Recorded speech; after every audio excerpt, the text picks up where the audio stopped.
Hello, everyone, and welcome back to this week's episode of Maneuvering Music.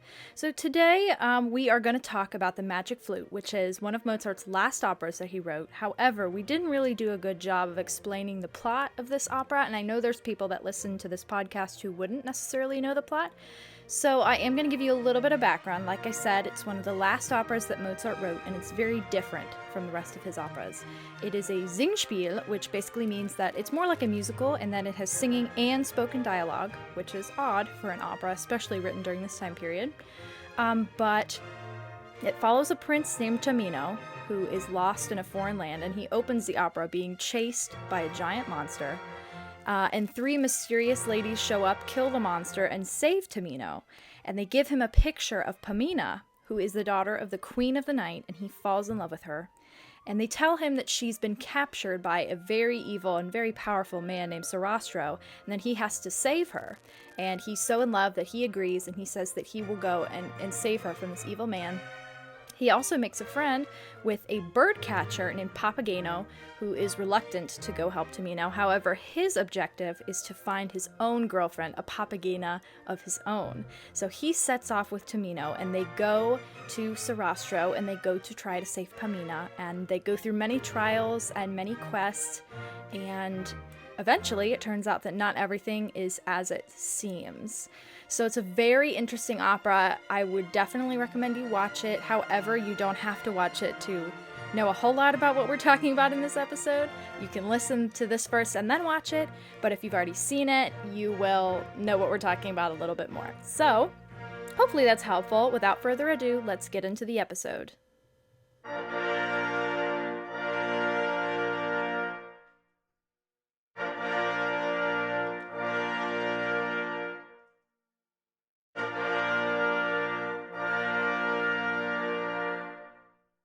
Hello, everyone, and welcome back to Maneuvering Music. I'm your host, Carrie Sullivan, and today on the podcast, we are sitting on the floor. We are. Right. If you follow our Instagram, you'll have seen a couple of days ago I posted a picture of us recording this episode, so you already know who's in it. The Weird Sisters are back. We are. We're stronger back. than ever. Literally. We've had a full moon. We've had time to regain our power. Actually, the full moon, literally threw me on the ground and stomped on Yeah. me. I think see it. everybody felt that. The moon wasn't even And visible. I don't understand that, actually. Literally, I had such a bad weekend, and I actually looked it up. I looked up, what is this full moon? What is, the meaning of it? Is it gonna be a really tumultuous time? And I was like, no, the full moon's in Virgo. You're gonna have such a great time. And I was like, You're like, okay. lies. Lie, because what happened? Me and Lauren both had, the worst weekend ever. Honestly, I didn't have the best weekend either. Now that I'm thinking about it. I had the worst week. I felt like everyone that week, too, was just Oh, yeah. wow, that week. That was last week. We were going through it. What the heck? That was last week, right? That was Am months I ago. crazy?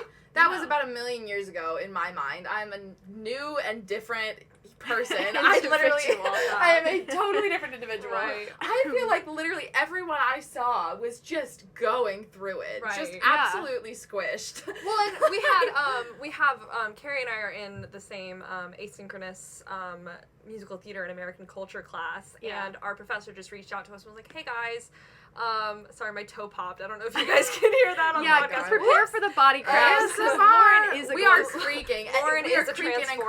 cracking. Her body Right. makes noises that are like objects. Right. It's fine. Yes, but class. But Very in class, scary. our professor, John, put out a little thing that was like, "Hey guys, sorry, it's been a crazy week. I would just like to touch base with all of you." And everyone who responded to this has been like, "I've been going through it." So it's very much been that way for everyone. Right, so is it the moon? Is it the fact that it's now the 6th week in the semester? I was going to say, aren't we halfway through well, the semester at this almost. point? Is it the fact that we're approaching almost one trip around the sun of the pandemic? I think it could be that. This is the anniversary of the last normal week. Because next week is whenever Yeah, March 10th. SHIT hit the fan. I don't know if we're allowed to cuss on this podcast. I don't really know Scheisse, either. that When is Scheisse auf hit Deutsch. the fan, yeah. Auf In- Deutsch. In Auf Deutsch. honor I of was Die in my Zauberflöte. lesson yesterday, and it was the first lesson that I had in my teacher's studio since the start of the pandemic, because she's finally vaccinated. Yeah, Period, queen. She got Period. vaccinated, so she came back in. We were in her studio. She was warming me up, and like, in between warm-ups, she was like, you haven't been in here for a year. That's so And I was like, that's true. Why would you And she was say like, that to me? what day was it? And I was like, well, actually, that Friday was a March 13th, Friday the 13th. So it was a Tuesday. I remember we had our lesson on Tuesday that week. Thankfully, because if it had been on Thursday, we wouldn't have had it. Right. So, the last thing March 10th. I remember musically happening at Miami was going to see Nate's recital. Right. And it was Shout out Nate literally, Wilkins. shout out Nate Wilkins, hey! Uh-huh. It was literally, we were all in the green room afterwards.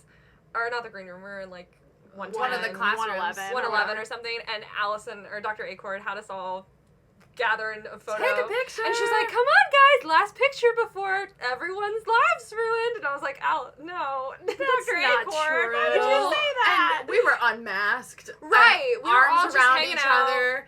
And again, like, it's crazy to think at that point we were like, this is weird as heck. We're about to take 2 weeks off of school. This is going to be crazy. It was so just like, oh, this is so silly. Like, I wasn't even planning on going home. I was like, no, Mom and Dad, I'll just stay here. It's fine. Right. And, like, I was cut going to to them New being York. Right, you were.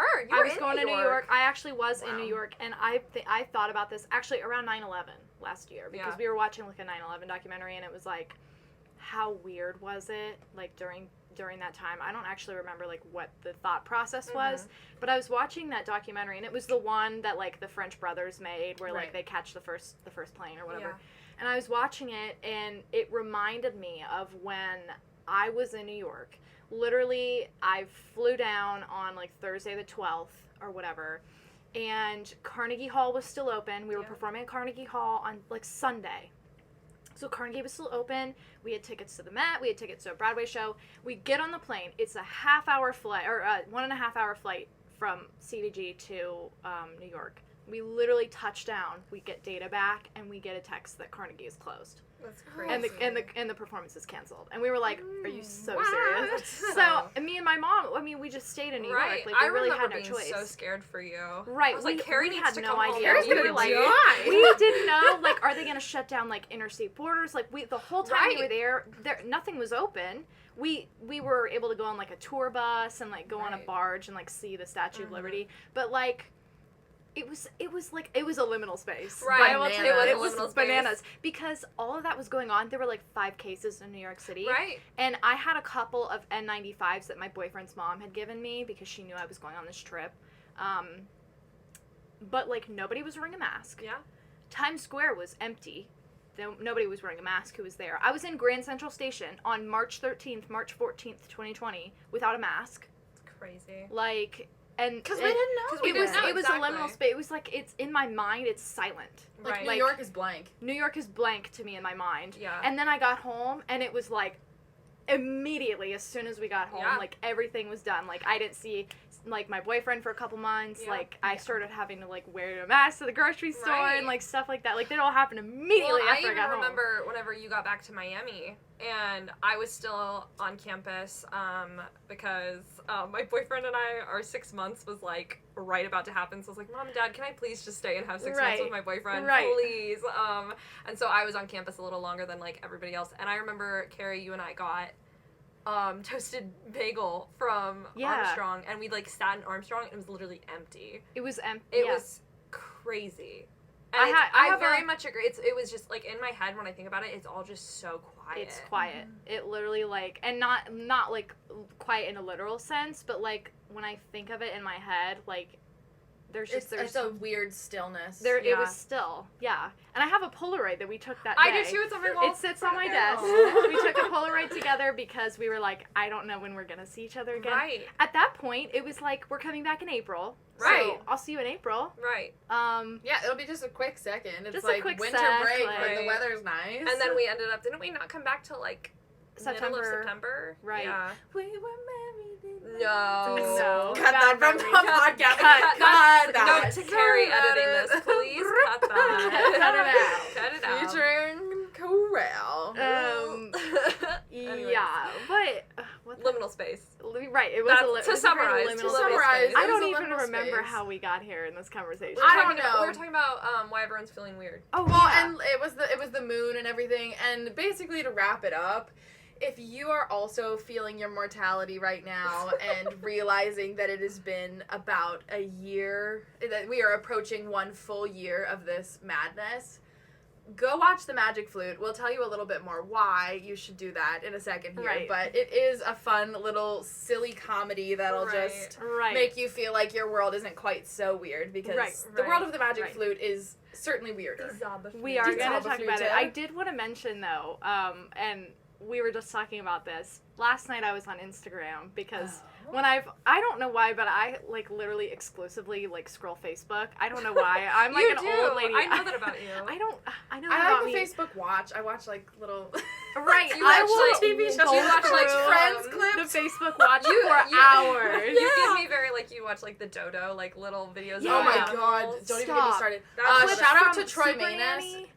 Super Nanny. Oh, Super Nanny's great. Yeah, Friends is great. Anything from TLC. And I won't watch those it. little I won't watch teaser it like clips. on TV. I will only watch clips. Only Yeah, Facebook from Live. Facebook. Yeah, there's a lot of dance moms for me. Oh, Yeah. I'm very competitive, so Yeah. I do Like, enjoy oh, yes. a dance moms Yeah. episode or two. Right. But no, my dad is the king of the dodo. He'll My like mom's the cry king of the during dodo. work. And my dad, I mean, like if anyone listening has ever watched Breaking Bad or whatever.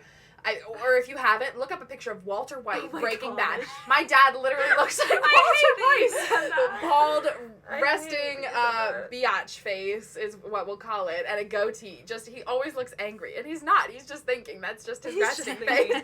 But, you know, this same man will sit on his phone and will send me dodo clips, like, all day long. And you'll see him watch a clip from the dodo, and he's just like, oh my god. He's just crying. This and child like, with this cancer who's saving dogs. This from dog burning has buildings. 3 legs, and his best friend's a baby goat. He'll send me all the videos in the world. He's like, Lauren, you have to watch this. And it's always on Facebook Messenger, and I do not open it. I hate Facebook Messenger. Facebook Messenger Facebook is Messenger so can upsetting. die. Right, Ever Facebook since it- Messenger, if you're listening, go to jail. I don't want to talk to you anymore. Go to jail. Link. Ever since they split Messenger and Facebook, Right. that did I it don't for want me. it. I'm I glad don't that want I'm it. not the only one If who's it's on a different upset app. by Messenger, because every time I get a Messenger notification, I'm like, Dad, leave me alone. I don't want Mark that. Zuckerberg, if you're listening, put them back together. Remerge the two, the And you get conjoined them back twins. together. You get a Messenger notification, and you never go in the Messenger app. Right. And you open it up, and it's like, if you want to view this message, you have to update this app. And I was like, I no, it's just my dad sending me a 4-year-old memory from I'm like, Facebook. why do I have to Right. just Just up more text it to me. Why do I have to take up more storage when literally it's just the Facebook version of DMs? Like, I know they're trying to make it Skype and everything in one because Oh my Facebook gosh. wants to eat the world. But I'm like, leave it alone. As you do. Like, please Right. put it back. Don't eat the world. Don't eat the moon. Leave it alone. Leave her alone. Circling back though. Circling Anyway, so on after topic. I've only refreshed Facebook a million times and like nothing's really going on, then I go on Instagram finally. Right. But I was on Instagram and an account, I think it was the Classic Starling. I love the Oh. classic It was Starling. the Classic They're Starling my favorite. who Maddie Hey. actually did put me on Hey, Hey. the Classic Starling. I know you're If listening. you're listening. I love your account. Posted, let me like pull up the actual details of this, but it was like a photo set of Judy Garland, Lana Turner, and Hedy Lamarr in publicity photos for Ziegfeld? What is that word? Ziegfeld? Ziegfeld? Hold on. Let me read. Me being uncultured. Yeah, Ziegfeld. Like AF. Ziegfeld Follies. Ziegfeld girl. Yeah. Well, no, it's Alf. because it's Ziegfeld Follies, so it's very much Ziegfeld. Ziegfeld. Okay. You know, Okay, well, I was it's saying not- it Alf I know, Deutsch, but and you don't that's, But I'm telling you, it's Deutsch. not Auf Deutsch. They're not that just- special. That's American Deutsch. Yeah. Is what it is. But they That's posted okay. this It's very photo much the set. Ziegfeld Follies. They posted this photo set of these women in this movie, and I literally saw it, and I was like, that is the three of us. Like literally these pictures, because they've got like there's one. Here it is. I know you can't see it, dear viewer, but there's one where they're like all stacked on top of each other, and like Judy Garland's at the bottom, and she's like cheesing AF, like looking so sweet. Right. And I was like, that's Maddie. Duh. And then Hedy Lamarr is right over her, like just looking elegant AF, and also the tallest one out of all of them. And I was Right, like, but oh, she's in the clearly- middle. That's clearly a smart place Lauren, for her to go. And then there's Lana Turner on top. Your roommate's I'm so sorry. The slamming person door. who lives next to me, I can AF. hear everything that happens in their room. So whenever they open their door, it very much sounds like someone's coming into my room. And every time it happens, I'm like, who's coming in my room right now? Oh my gosh. No, but Lana Turner's on the top, and she's got like her blonde hair, and she's like, She's like, hey, you know me. Hey. She's like, my she name is just Lana has this Turner. like this like boyish confidence, and I was like, that's literally us. That is literally like us. every single one of these pictures. I'm like, stop. Why is that us? So You sent We it need to to our- redo. Okay, You sent it to our project. group chat last night, and I was like, I'm so honored to be Judy. like, Thank look at you this so one much. where she's got like this like light in her eyes. Like That's that's so so you. me. And then she's sitting in the middle looking like a mom. That's you. And Okay. then I'm over here just like. Oh. So what I'm hearing, project for us and potential project for the dear listener. Well, what we're gonna do is we are gonna recreate these photos. Are is we what gonna do have like to that? do. Was a challenge over That's a good quarantine. It was like idea. recreate vintage photos. That's a good right, idea. and I know that there was like New a thing to challenge add of to the like to-do list. right, Right. of course, just another thing to do. But like I know people would recreate like old photos from their own family, but Yeah. no, we are these women, and we are Simply. going to do this and dress up and look like the Andrews. 100%. They're am I not crazy? the Andrews sisters. No, I know, but we are gonna look Oh, like but the we'll Andrews be the sisters. Andrews sisters. I know yeah. they're not the Andrews sisters. I We're was just gonna like, get all girl, dressy they are about, not the Andrews. We'll probably sing a little. Didn't the Andrews sisters hate each other though? I don't know. I'm just talking looks. We're talking two-dimensional. I'm Sorry. looking for a visual right now. Sorry. I'm not looking for I an don't even interaction. know what's- Sorry. I'm not I don't worried know about what's that I right like now. I like a lot of vintage MGM type era Right, stuff. and you're putting me on, Well- and I'm not mad about it. Right. Well, anyway, we should recreate these Anyways. pictures. And dear listener, if you and your friend or friends resonate with some cute old vintage pictures that you see, y'all better get dressed it. up, post it on Instagram, Do it. tag Period. maneuvering I was gonna music say because tag at we Maneuvering Music. inspired you. Right. And Inspo, maneuver Right. music. Because the weather is nice now. Go outside, It's take so some pictures, gorgeous. soak in all that lovely Get that sunshine. vitamin D. Right, exactly. And the moon won't be able to put you off if you get your Simply. vitamins. in. Right, So exactly. take your gummies, That's why take your I take vitamins, so get many your vitamins. sunshine. Yeah. That's Yeah. why I'm actually taking Yeah. as many vitamins and My gummies as I am. So, the moon can't hurt me. now, finally, 15 minutes into the podcast, we're going to very get on into brand. what we On were going to talk about topic. today. And I'm going to actually let Maddie take it away because Oh, Maddie gosh. is an expert on this topic. Oh so. yeah, 100%. Oh, yeah. Okay, hi. I'm Madison Wells. In case you didn't know, this is the voice of Madison Wells. Fun fact. No, so I've been trying to expand my knowledge because I realized, I want to perform and be an opera singer. I'm familiar with very few actual plot lines and characters. Like, I know songs, because I just kind of do, but I don't know how they work in a story way. So it's like, I'm gonna start watching operas. So I've been trying to watch like an opera every week, and I've gotten through a couple, and I've had a great time.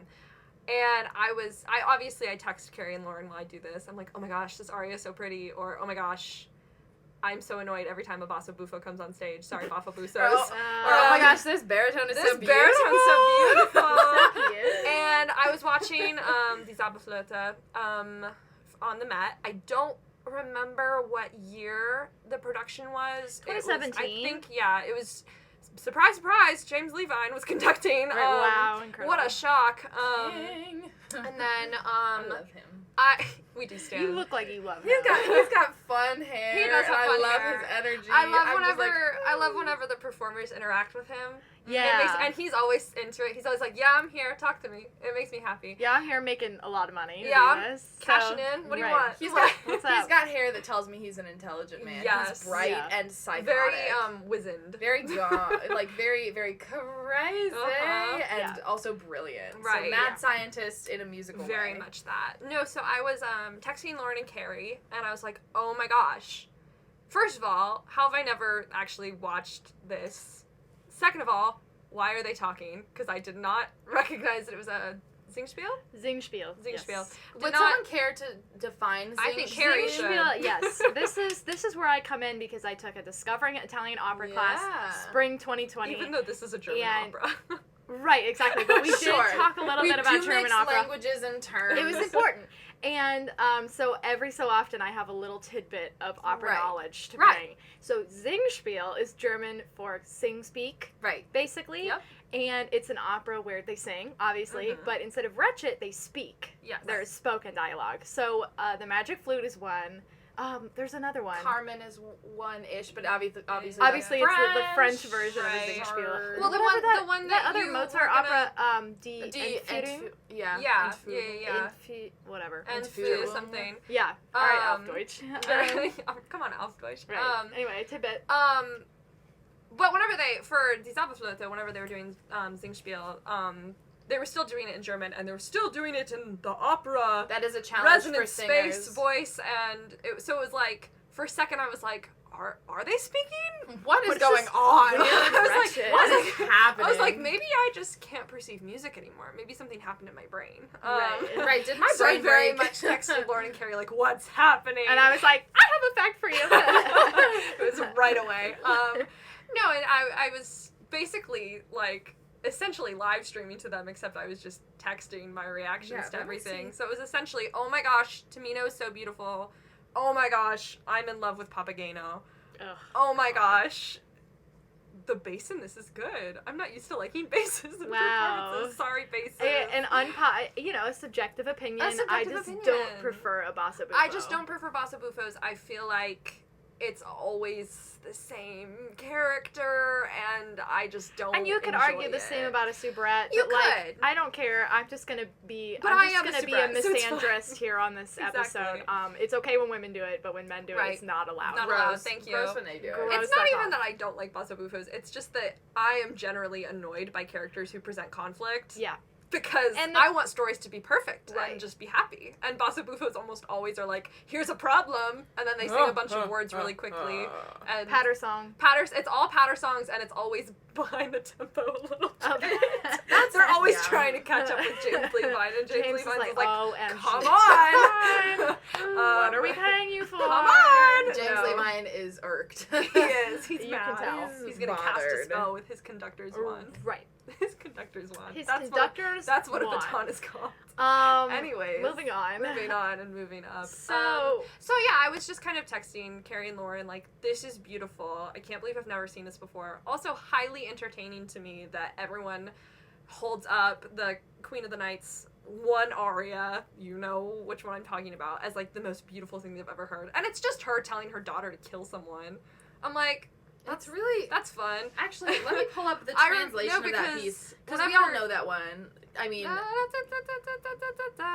I'm not doing if it up you the octave. have survived, Sorry. if you've lived more than 1 second on this earth, know if it. you've seen that one Barbie movie with I was just Bibble, gonna say, if you've seen Barbie Mermaidia, there is a scene in which Bibble, who is a little puffball creature, sings the Queen of the Night's aria to two henchmen in order to distract them, and they both turn to each other and start crying, and they're like, "It's so true!" And I'm like, "What?"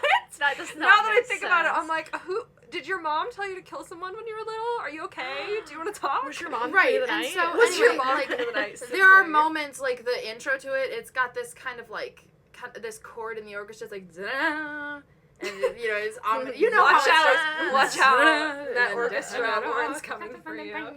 It starts, and there it sounds a little ominous, but the rest of it sounds happy. The rest of it sounds very pretty. So the translation of the lyrics, just so you all know what we're listening to, because it is so funny how sometimes things get skewed, you know? It's the vengeance of hell boils in my heart, death and despair flame about me, if Zarastro, which is one of the characters in the opera, Oh, I've been saying his name with an S this whole time. Whatever. I'm a bad person. That's okay. called English. if That's called Zarastro English. does not through you feel the pain of death, then you will be my daughter nevermore. Disowned may you be forever, abandoned may you be forever, destroyed be forever all the bonds of nature. If not through you, Zarastro becomes pale. Hear gods of revenge, hear a mother's oath. So she's mad. She pulled out her big girl words. And today. what I think is very fun is I and just to disclaim, I've only seen 2 productions of Yeah. the show, and they were Right. both the Met, different years. Good. Yes. So one We'll of them talk about that one in of a them had second. Nathan Gunn as Papageno, and Oh, one of chef's them kiss. had some other beautiful some man. other guy who's not as impressive looking to me as Nathan Gunn, but okay, I'm gonna defend this Papageno because his hair was beautiful, and his voice and we everything will else come about back him. to Papageno We because this is an absolutely important will. subject. But what I want to say is, This is not my hill to die on. I feel like I don't have a dog in this fight. every time you see that particular aria, the Queen of the Night aria, Yeah. performed, it's always some woman from like Russia or like Yeah. some Scandinavian country or like somewhere in like It's always some woman Eastern who's just Europe. so like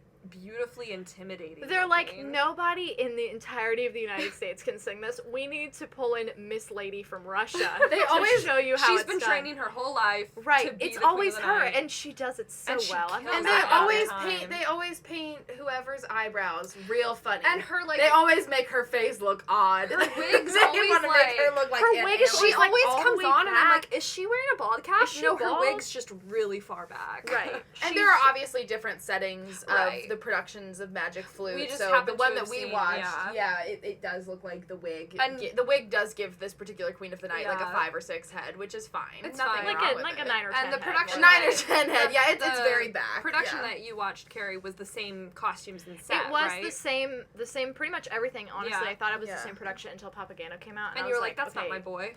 Right. No. It Where's might have Nathan been Gunn? like the rest of the same cast. Right, actually, because I think Tamino was the Because same. you said Tamino was the same. Pamino was not the same. right. It was a different Pamina and a different Papageno, but everybody else was the same. Yeah. I'm pretty sure. Tamino is so beautiful. Oh my goodness. I saw, actually, you know what, that's a lie, because I actually did see the Magic Flute was the first opera I ever saw. Oh my like, gosh. live. I saw it at Cincinnati Opera. It was actually at the Aronoff, because Yeah, it was at the the year time. that they were redoing Music Hall. So I Mhm. saw Magic Flute at the I saw the same Aronoff. one. And they did like the 20 silent film like It was version. really cool. They setting of didn't it. have any set. It was all projections. So the set was like That's really fun. it looked like a big white movie screen, and there were a couple little doors here and there, and a couple little turnout spots where like I assume there were stairs in the back of the set, and Mhm. basically like it would just revolve, and this little like egg of a balcony would pop out where a Yeah. character could stand higher up. And anyway, the projections, I mean, there must have been an immense amount of rehearsal with those projections, because It was there were timed. also, it was It all was timed. timed, and there were interactions, like maybe Papageno, for like example. a speech bubble would Yeah, come up. There would be That's maybe so a speech cool. bubble, Yeah. or they would be holding a projection balloon that they needed to let go at a certain time, and it was all this stuff, and you know, you had to be close enough to the projection or far enough away from the projection that you weren't creating a shadow, and all this Yeah. crazy cool It was- stuff. You can't see me right now, but know that amazing. my mouth has just been hanging Right, open. her this jaw is entire- like around so right now. Dear, impressive. dear That's listener, so impressive. Look up pictures of the Cincinnati Operas. 2017. I don't know, but they haven't done Magic Flute for a while, so whatever the last production was. they haven't. Yeah, well, before the last production, I don't believe they'd done it for a while. So if you just look up Cincinnati Opera Magic Flute, it made a big noise basically, because it was this cool new production. Right. So they'll know what year you're Also, talking about. if You you- can find I wanna see you an can find opera pictures live. of it. Also, so if you bad. look it up, just to disclaim as well, you will find a little bit of controversy that happened, because there was like this scene with a little bit of like Asian like stereotyping that was like in the projection, like there were like, it was like a karate type of situation where they were just kind of doing that, and there was some controversy about that at the time, so you will find that as well. But by the time I saw it, they had taken that out of the production. I was gonna At say least I they don't even addressed know if that. I Yeah, ever they heard about addressed that. it very quickly Wow, that's when good. that happened. Good. But anyway, I cannot wait to live somewhere where there is just opera happening. right. I'm from Iowa. So quirky. Oh my gosh, so guys, quirky. what you doing, guys? Did you guys know I'm from Iowa? No, but because of that, I've never seen an opera live before, Yeah. which is like Well, well, I mean, I saw Figaro. I was gonna say Figaro, but then you were I also was like I was backstage. also like very much Being assistant stage stage manager manager, for Miami's production of Marriage of Figaro, so I have not actually seen Not an opera. seen. Right. But I bring yeah. up the Cincinnati Opera's production because Tamino, whatever. I Tamino. can't decide what language I'm Tamino. speaking. No one can. Tamino Okay. was played by Tomato. Tomato. Tomato The and character of tomato Tomato. and And paprika. and Paprika and They're in Panini. love. Panini. Which one's Papageno and which one's Pamina? Good question. Oh no. So Tamino was played by tenor Aaron Blake, whom is Whom is- just incredible. They had all their makeup done, so they were all like painted black and white. Like That's his so face cool, looked completely too. different because he was painted. 'Cause Yeah, the makeup- definitely he look was up- a silent Look film up star. pictures of this production, seriously. He has a video from rehearsal of him singing the aria. Bildnis ist Yes. bezaubernd schön. He has a short video of that on his Instagram. You have to scroll all the way back to 2017, but it is so worth it, girl. Look it Yeah. up. If you want to feel in love, listen to that aria. Literally. It's so It's good. so beautiful. I literally I'm was so I was good. literally Y'all. talking to my mom because hi mom. Hey, Whenever I watch things that I get excited about, I absolutely have to call my mom and just explain everything about it to her. Yeah. Yeah. And so I was describing Tamino's is it his first aria? I think so. It's, I mean, The really, only one that matters. it's really when people think, I mean, even if there are other arias, which I'm not Right. even sure, because there are technically arias, and there are Right. technically cavatinas, and Ooh. whatever. Whatever. Like, Whatever. bleh, I don't care for the specifics of it. It's really, like, it's the aria, aria, yeah. for a tenor male from Yeah. Die Zauberflöte. Yeah. It is the capital T, Yeah. the aria. Yeah. Right. So, I was describing it yeah. to my mom, and I was like, I cannot even describe to you the emotions that I felt while watching this, so I'm just going to send you a video. And she got back to me, like, immediately. She's like, that was beautiful. Right. I was like, I That know. Beautiful. and for context, the reason we are all so in love with it, the title, Dies Bildnis ist bezaubernd schön. Sorry, I just, like, tripped over that, but anyway. Dies Sounded says it perfect perfectly. to me. Dies Oh my Bildnis gosh, I'm ist so bad. bezaubernd schön. There we go. That means this picture is enchanted and enchantingly beautiful.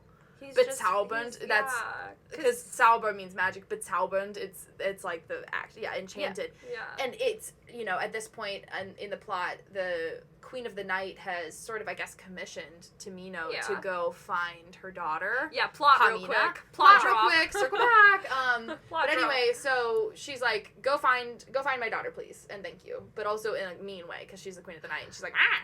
Anyway. She said that. She Well, said, yeah, "Rah!" she really did. Well, no, because and- at that point she knows that Pamina's been kidnapped. Right. I put air quotes around kidnapped. We'll get there. Circling we'll get back. there. Circling back. back. What she does, she's like, please find my daughter Pamina. And he's like, okay, well, how am I gonna know it's her? And she's like, here's a picture. And literally through this picture, he's like, Is this what he's love literally is? taken aback, in love, and the music is so lush and beautiful. I mean, Mozart was not kind to tenors. No. Mozart writes some of the hardest tenor repertoire, really, because I mean, he did not like tenors, first of all, and so it's all that it's all Oh, that gosh. passaggio for them. It's that passaggio is like the passageway of the voice, so the transition spot for them. They're going from one comfortable part of their voice to the other. The tenor rep in Mozart sits right in that passage and never, but rarely goes out of that sort of, I think of it as a vocal hallway, where it's like you're not in one room or another, just you're call literally it- just in a liminal space. You're Liminal space. I'm feeling claustrophobic and afraid. I just call it my ouchie voice spot. Right. Right. And That's the part of my the voice simpli- that if the part it's of my my voice song, that I it's want like, to die ow. about And it. you know Right. what? And it's like a good tenor. Well, okay, not to call out tenors. Sorry. But But a good Lauren's tenor- about to tell you if you're a good tenor. or tenor not. will sing that gently. You know, you want to be easy in the passaggio. You want to be gentle. And if you are singing with good, healthy technique, your passaggio should never feel pushed or pressed or anything. You're always trying to make it light, and as a result, it may not be as loud, and it may not seem as forceful or quote-unquote colorful to you or whatever. It's a very vulnerable spot in the voice. And so even though Mozart was composing a lot of his repertoire in this range for tenors, I love that Mozart puts this particular aria in the specific passaggio range, that sort of in-between place in the tenor voice, even though that's how he writes most of his rep for the tenor, because I think most tenor pieces are very loud and and very upfront and I just think that committed, like a one- foot forward. Sorry. Like stepping forward, like very victorious and raw.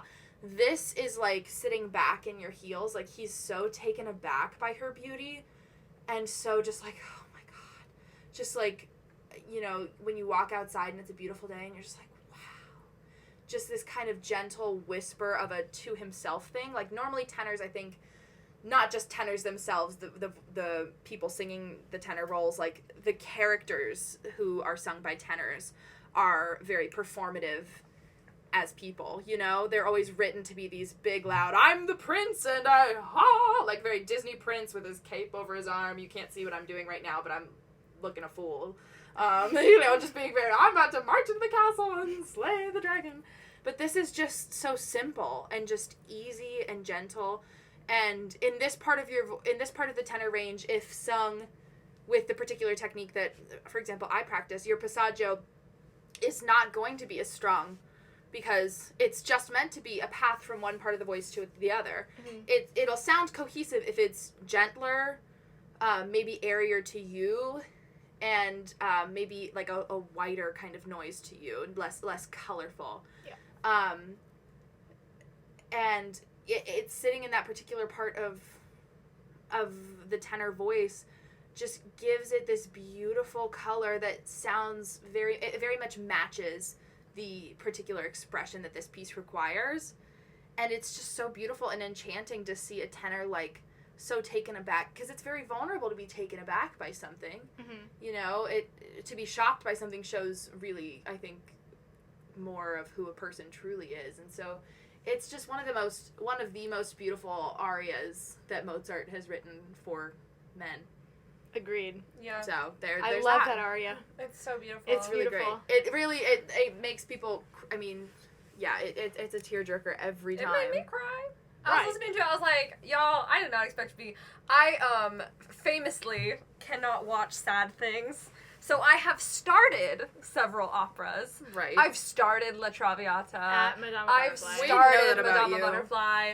I'm so scared to even begin La Boheme. Like, I cannot handle sad things, which is ridiculous because I'm going to be in them you're gonna someday. have to get there, girl. And that'll be fine because I'm the one doing it. I'm making Right. someone feel that way. I'm not being made to feel that way, Right. so I can deal. Right. I don't like to be sad.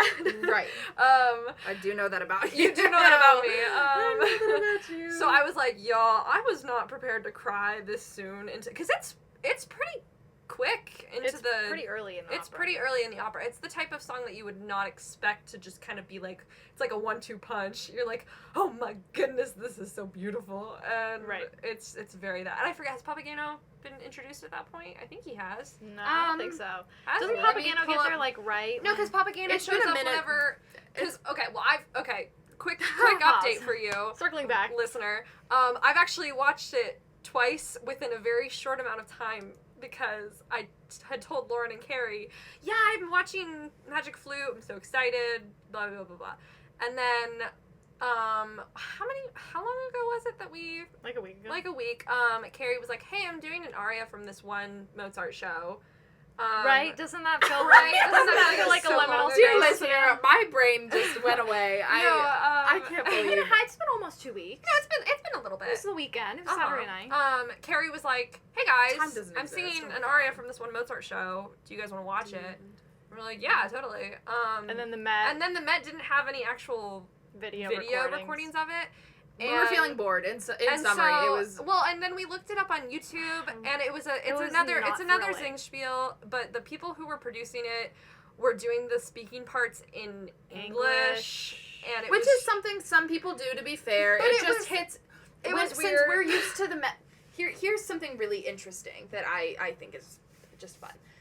We are very used to with the introduction of like the Met in HD application and their productions shown in like movie theaters and stuff, which if you didn't know that, now you do. And when the world opens back up go see an opera. and when you feel comfortable, you can literally buy like $20 tickets at some select movie theaters, and you can go see an opera in those movie theaters. The person next door just left or It entered keeps the room. flying on that door.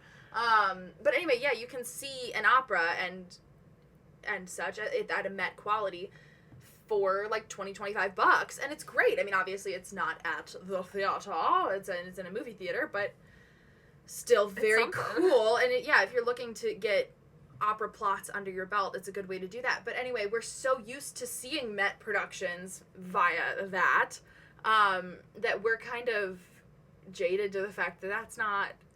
That's the standard, but it's not the norm. Well, and this was also very Yeah. much like probably a college production. Someone was filming it with a shaky hand. Sure. They were zooming in and out at weird angles. You kind of couldn't hear them sometimes. It was an interesting time. And so we There all were- collectively looked at each other and we said, okay, Let's watch the Magic Flute. once we hear Carrie's aria, Skip ahead. we're going to skip watch ahead. the Magic Flute. Yeah. And so we very much Literally, watched the at Magic the Flute. at the moment where we were like, let's just skip ahead, the aria started playing. Yeah, and we're you like, were like, oh, okay, well, fine. let's just be done. Let's just listen to it. I was not thrilled by it. I was like, okay. And I mean, here's the thing.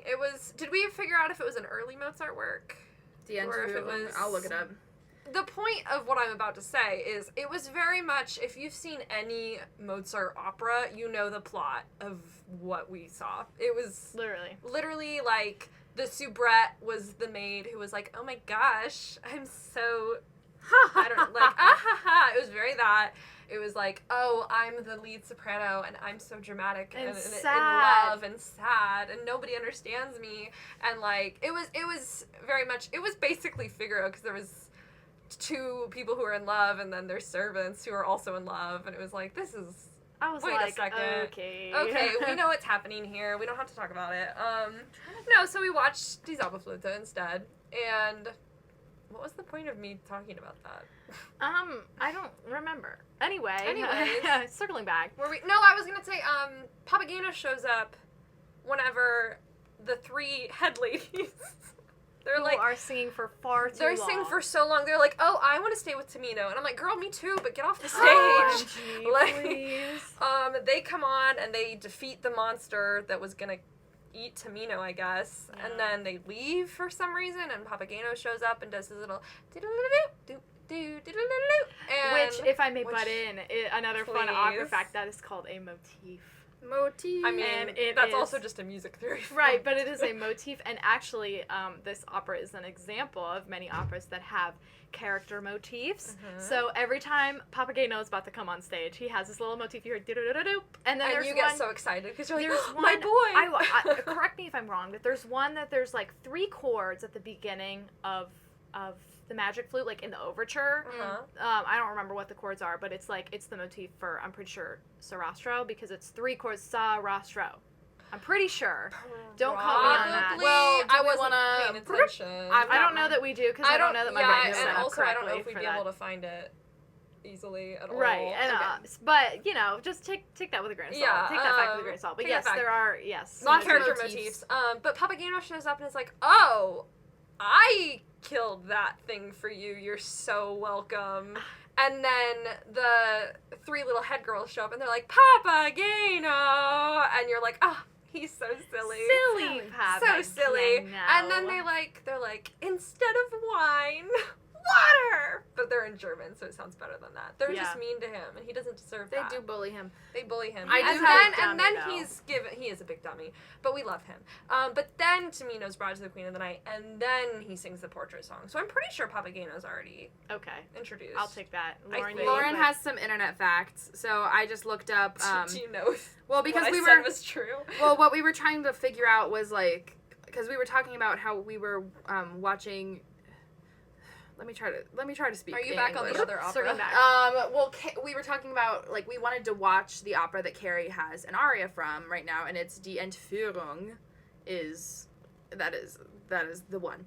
That one was composed 1781-ish, and it's like not one of his first operas. It's about in the middle, really. Okay. And the other ones are like the very early ones are things we don't really watch so much anymore. Like they're not really performed. It was mostly just him Having the time. learning how to compose mostly.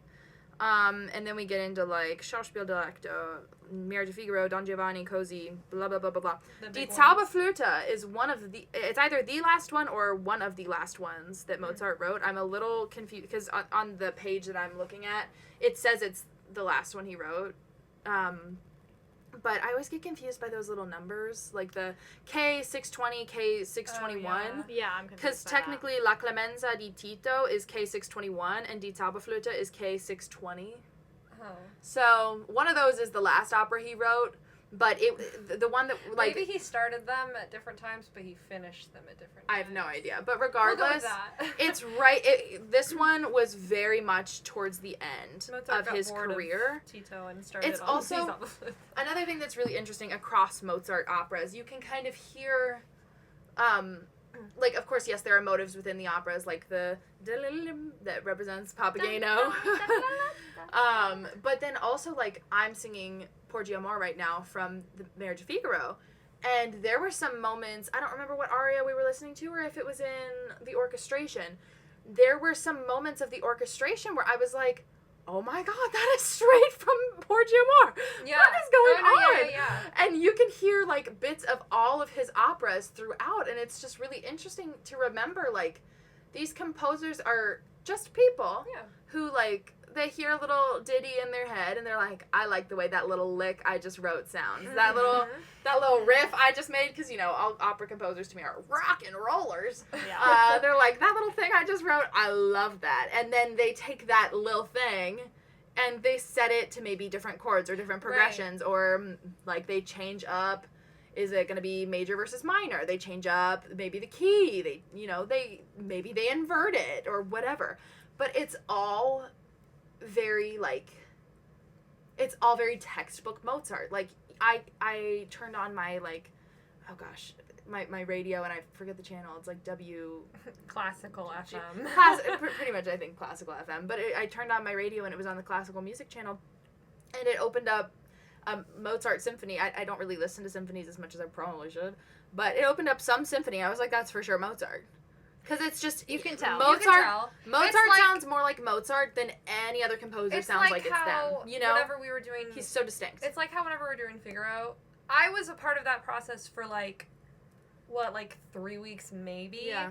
I was able to mess around with everyone backstage and do wretched, just saying makeup normal You things. can always sing in Arrested because it's predictable. Yeah. I don't know why. I know all these patterns. They're just easy to remember. Yeah, it was very that. Appoggiatura.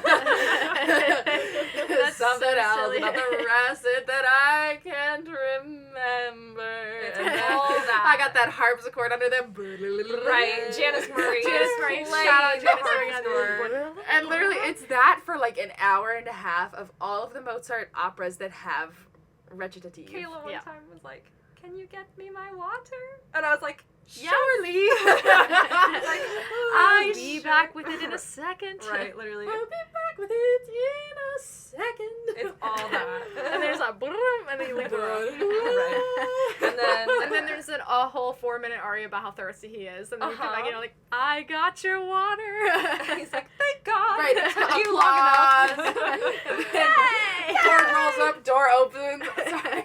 Oh my god. I'm backstage, like, we gotta move the set quick, guys. The string section, boom, boom, dun, dun, boom, boom, dun. Stop. If it's an up-tempo one, or it's like, Goodness gracious. oh yeah. Oh, yeah. Sorry, that's Porgy. Also, I fully thought it was Dave Yenny, though. And you know what? And they also are the same aria. They're They're actually the same. That was That the was a orchestra. choice Wow. they just made. That's the octave the violins play at. She That was said, my I am coloratura. violin. Coloratura. That was my coloratura.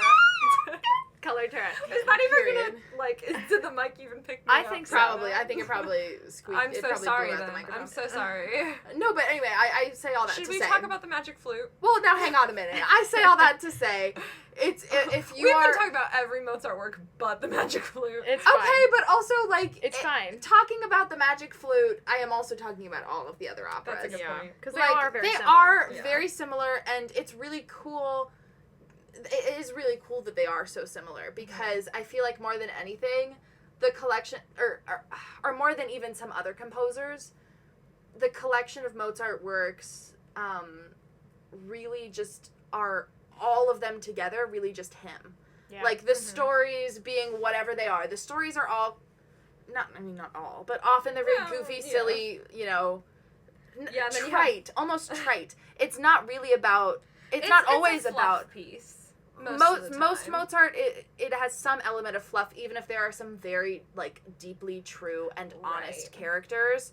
It's always just kind of, like, why did they do that? I don't really know. We just skip past that part and pretend, like, it doesn't matter. Or, like, why can't we tell that Susanna and the Countess are different people just because they're wearing a veil? Yes. I don't know. That is it. Great question. There you go. We're not going to ask you it, answered though. your own question. Great question. Actually. We are not going to ask it. I remember the first day that, because whenever I ASM'd for Figaro, Professor Smolder and Tiffany were very much just like, just come and watch the show for a couple of rehearsals so you know kind of what's happening. And the amount of times that I would just turn to Lauren and be like, why did that just happen? It's like, we don't talk about it, is why I'm like, it happened. wait, why are they dressing it? Why is Carabino in the closet? Right. Why does he need to get out of the closet? How does he get out of the closet? Why can't he just leave? Right. A lot of the conflict is kind of trite and, like, could have been avoided. And I will connect that back to the Magic Flute with, like, the 3 trials. And there's the trial of silence where Pamina comes in and she's like, hey, guys, how's it going? And Tamino and Papageno have been told that you literally cannot speak one singular word or you're going to lose. Right. And you're not going to get your lady back. And the Queen of the Night, why is she vengeful? No, let's stay on that. Because they fully talk to each other for that entire scene. They do, but also I was gonna... Why don't they talk to... Are they talking to themselves? No, Papageno is like, hey, Tamino! Hey, Tamino! Tamino! Hey! Tamino! And Tamino's like, dude, shut up. He's kind of crazy, though. He did be kind of crazy. What I was going to say is the way that, and this happens at least once in every opera that I think of maybe I've ever seen, not even just Mozart, but the way that Pamina is, like, trying to talk to Tamino, and he's, like, ignoring her, and she's like, well, that sucks. I'm going to go kill myself now. Yeah, and then she tries to kill herself. Me. So, like, and why is the it... little boys have to show up and be like, stop. The pipeline to suicide is, like, literally, like... Everyone is, like, a second away from killing themselves. Like, you take one step out of bounds and you are killing yourself. Y'all want to talk about slippery slope? There is no slope. The slope of the line is 0. It is actually a plateau. It is, you are up on the level, and you never drop. You're just kind of like, well, it's a completely vertical drop. It's like in the cartoons where the one character is running so fast that there's a little road. She just be coming and going. Right, girl. Listen, I don't let her interrupt me. I'm still having my thoughts. Sorry, dear listener, for me having an ADHD brain where I have to circle back every time a thought gets stopped. But no, it's like when a character in a cartoon is like running, and then they just go right off the cliff, and for a minute they suspend in air until they realize that they're no longer on ground, and they look around and they're like, ah, and then they fall. Very that. That's the trip to suicide in l'opera. Papageno does it too. Because he's like, well, man. I guess I'll kill myself. Papageno is feeling very single. But then he's like, he's like, and then he's like, someone better stop me.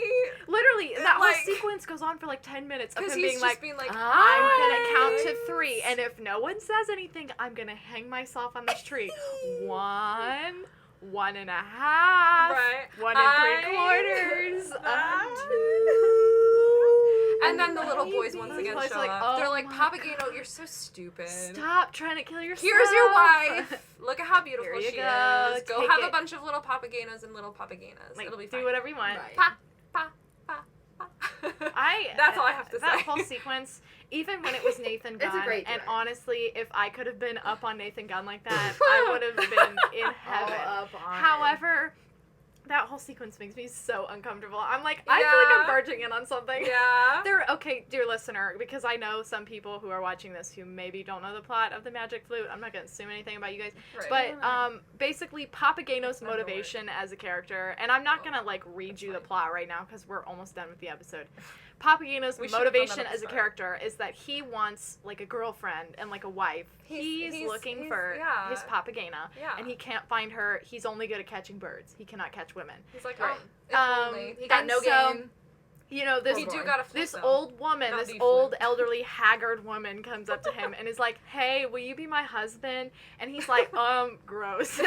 She calls And him my angel in like this weird Right. this My weird And voice. angel. he's She's like, this is angel. literally so silly. And he's like, how old are you? She's like, 18 years and 2 days. And he's like, 81.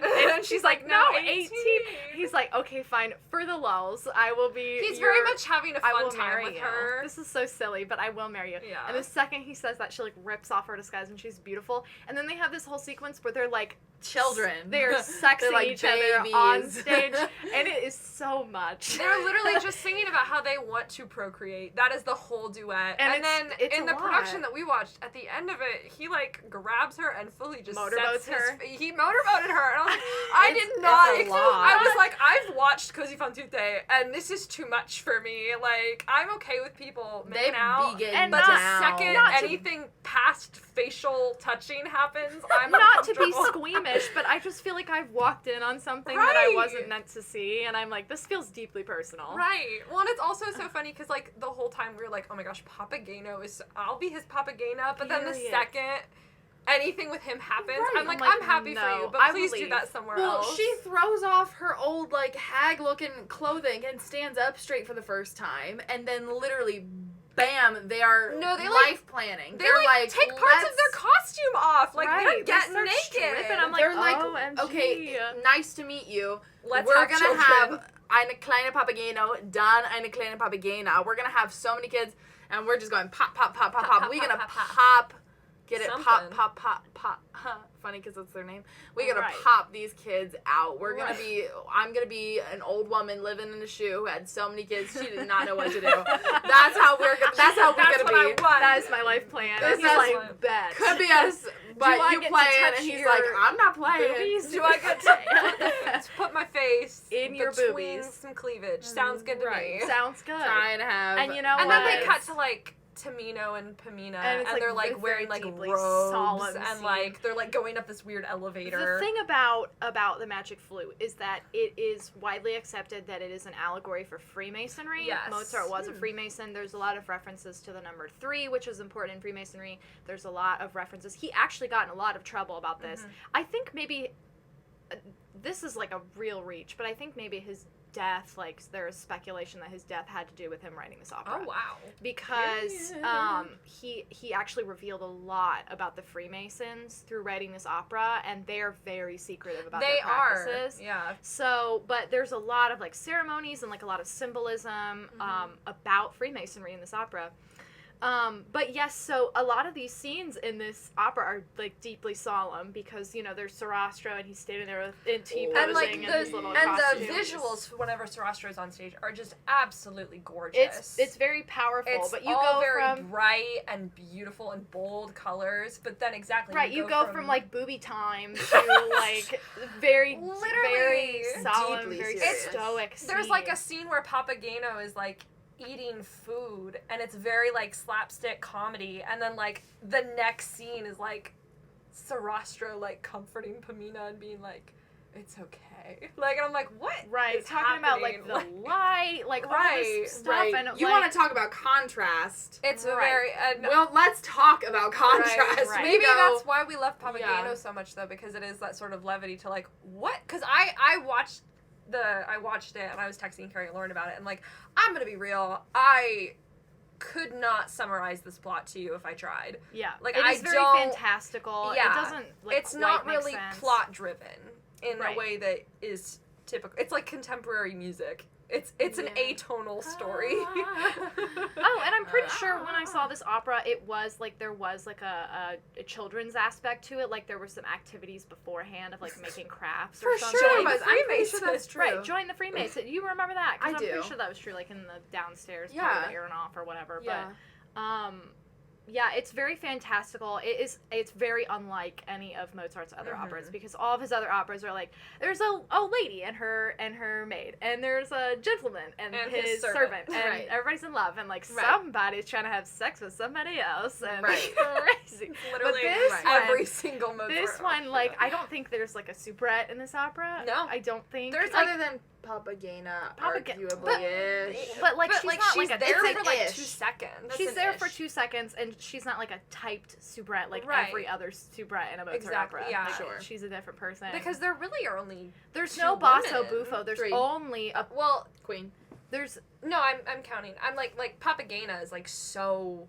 She's there for like 1 song. right. So it's like Okay. Pamina and Queen of the Night. Like if you're thinking Sure. of Magic Flute Okay, cast, you're yeah. not gonna think about Papagena. But think right. about So I mean, I do too. I care a lot about I her, think but I'm about saying her. like as Yeah, far yeah, as I Mozart hear you. operas, I feel like typically there's at least somewhat of a balance between the men There's and the more. women. right, and there's no basso buffo in this opera. There's only Mhm. a basso profundo, And he's which was a beautiful. good choice in my opinion. Very however, good choice. Strong. Very much appreciate that choice. Thanks, Mozart. right, but there is a strong tenor. Mhm. You got the baritone in there, and you got the the comedic relief, and you didn't even have to put a basso buffo in there. Right. And that's how I feel. Right. Right. and but- as it should be. Right. as it should. I'm trying to think if there's anything else I really have to Anything to say wrap about this up about opera. I mean, if you haven't seen it, go watch it. Right. Because it really is so entertaining for so many reasons. Like the And it's music is sweet. beautiful. The visuals, if you're like a fan of the spectacle that's involved in theater and opera, this is 100% a good production for you. I would argue that it's grand opera. Yeah. I would argue that it is an example of grand opera, and obviously you don't have to stage it like that. I mean, the way that Cincinnati Opera did it was very minimalist, but it was very involved.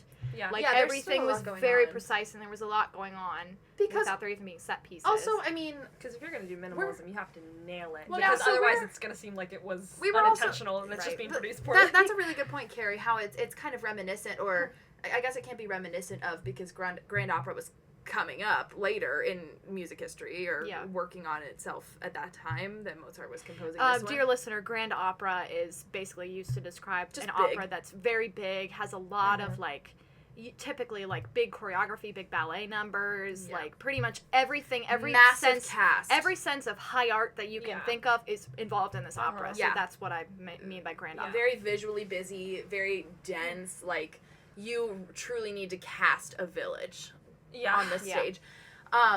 But it does kind of remind someone of that, and it kind of maybe led into that sort of thing. But when we talk about like, oh, maybe there weren't as many women in this one. Yes, of course, there are only really Queen of the Night and Pamina, but there's there are 2 trios. Yeah, there's Oh, the- that's true. There's the, a trio of women and Yeah, a yeah, trio yeah. of sometimes boy sopranos. the little tiny children. And so yeah, there who are just show up to be like, don't kill yourself. please. there are lots of characters and lots of really sweet That's true. I moments like forgot that. about them. And even though 2 of the characters literally like have suicide arias, you know, it's still a very I mean really like suicide was not as serious as people in opera. In opera, it's It's- never serious. It's you like know that they're not gonna kill themselves. everyone is trying to kill themselves in opera, and so it's like, yeah, skip ahead. Like, obviously, that's not how we feel in real life. Please seek help if anybody is feeling that way. Please, Right. Do not handle it This like is these right. arias. This is not that is not opera. So anyway, so we talk about it with a lot of levity. Obviously, that's not how we feel about it, but Yeah. regardless, in spite of that and those more serious and somber moments, it is such a light Mhm. and just fun opera to watch. So I highly recommend it if you're familiar with Shakespeare's like Midsummer Night's Dream. It's kind of got that like it. Most productions of it incorporate some element of like, this is a fever dream kind of Yeah. production. Yeah. Like, what is going on? Why is it going on? This is a totally different world with, I feel like, rules that are totally different. Like, none of this is a familiar thing to me. This is all very, very foreign. Where I feel like in some other operas, even if it's not how we interact anymore, you can see like, okay, yes, this is the noble person, and this is their servant, and this is how they interact during the day. And the rest of the characters look at the servant like she's a servant, and they look at the noble person like she's noble, and everybody curtsies where they have to, and this makes sense to me even though this isn't my life.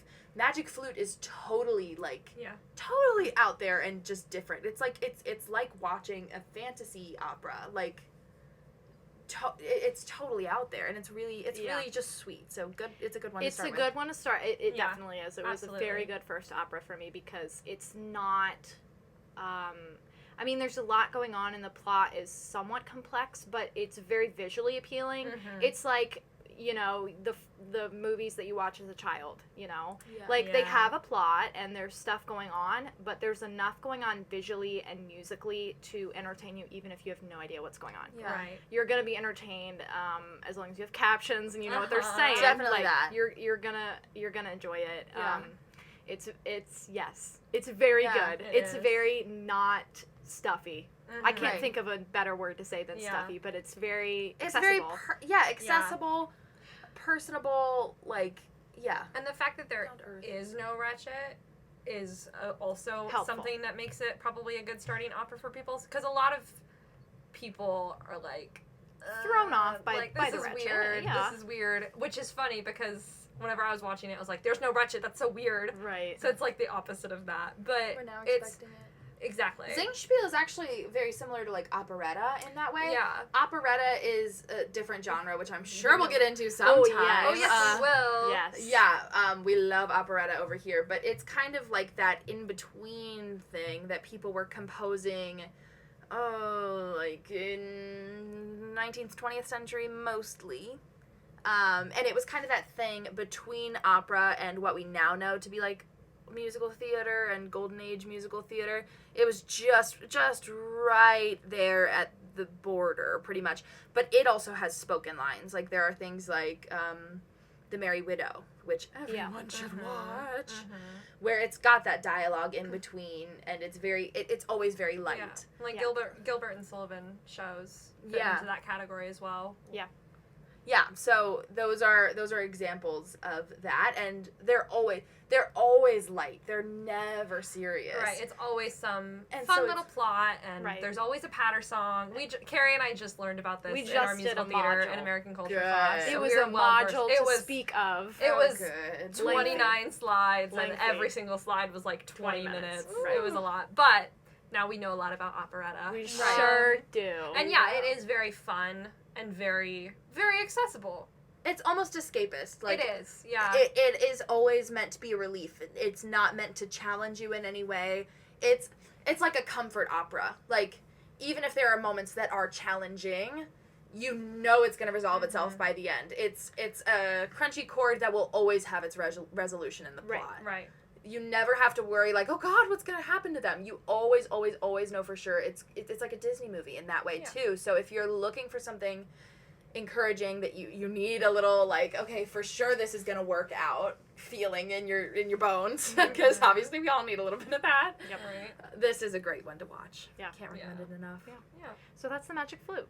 That's what we have to say. That's all of it. That was Period. very much like maybe 25% the Magic Flute. That's okay. It was a lot of things we discussed. We talk about a lot of things on this podcast, and honestly, it's my podcast. I don't care. So, Right. I'm not coming for you or anything. I'm just saying. Right, y'all showed up to hang out with us, and sometimes we talk about what we say we're going to talk about. and sometimes we don't, and that's okay. And sometimes we talk about whatever we feel like. Exactly. And if y'all want to sit with us, then that's what the situation is. Lauren has ADHD. She cannot stay on one topic for the whole time. Listen, so if anyone interrupts my thought process, we're circling back to the previous Yeah, destination. Right. Yeah. something. Yeah. So, that's it for this episode. We will be back in future episodes to talk about more operas, especially because I have no ideas and we're not allowed to talk about our big project yet. Which is super fun. Which is so Stay exciting. anticipating so- and ooh, what's it gonna be, everyone?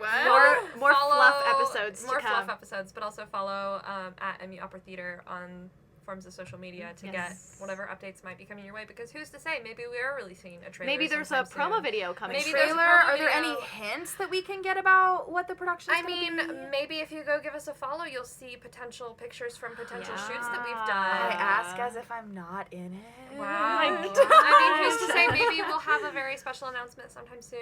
Yeah. We're Sometime. serious this time. I know We we said that are. last time, but We're serious. actually serious. Or maybe we're not. Or maybe we are. Or but you maybe should- we're toying I've with your seen, emotions. I've seen the promo video. It I does have also exist. seen the promo video. It does exist. It will be posted Oh. sometime soon. But or does it? Maybe Carrie and I both imagined it. Please. Listen, y'all have a Come joint on. consciousness, That's and you could have true. just dreamt the same dream. Maybe we That's- did. maybe Who's we to did. say? Anyways. So we're gonna get back to the piece that was played at the beginning of this episode. If you remember, it was probably about 3 hours ago. But if you remember that piece, we're gonna get back to it, and I'll be back in just a moment to close us out and give credit to our musicians.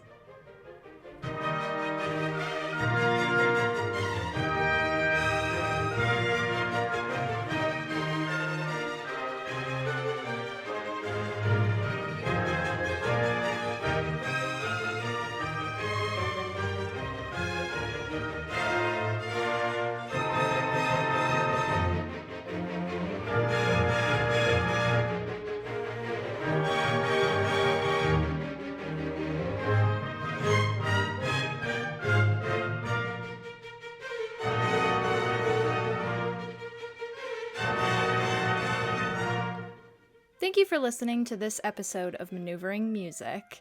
The music played in this episode has been the overture from the Magic Flute, performed by the Czech National Symphony Orchestra. We would like to thank them so much for allowing their use of that recording in this podcast. Once again, thank you for tuning in. My name is Carrie Sullivan, and this has been Maneuvering Music.